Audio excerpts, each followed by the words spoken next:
গত নভেম্বর মাসেই কন্যা সন্তানের বাবা হন অভিনেতা কাঞ্চন মল্লিক ও মা হন অভিনেত্রী শ্রীময়ী চট্টরাজ।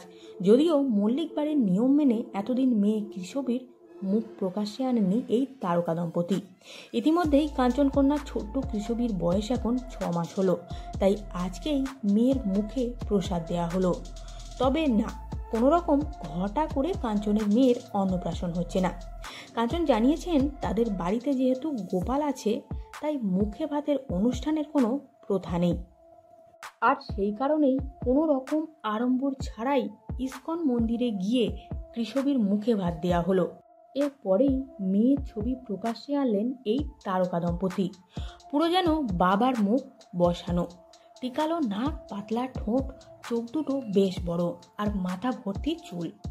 এতদিন সোশ্যাল মিডিয়ায় একরত্তির একটাও ছবি দেখা যায়নি, শুধু দেখা যেত একরত্তির ছোট্ট পায়ের একটা অংশ কিংবা তার খুদে খুদে দুটো হাত। এদিন শ্রীময়ী তার মেয়েকে বেনারসি শাড়িতে সাজিয়েছেন। শুধু মা ও বাবা নয়, কৃষবী তার দাদু দিদারও বড় আদরের। কারণ শ্রীময়ী কাঞ্চন কাজে বেরিয়ে গেলে মেয়েকে পুরোটাই সামলান শ্রীময়ীর মা বাবা। কৃষবীর বয়স যখন মাত্র কয়েক মাস, তখন এই একরত্তিকে নিয়েই পেলিং সিকিম ঘুরে এসেছেন কাঞ্চন এবং শ্রীময়ী।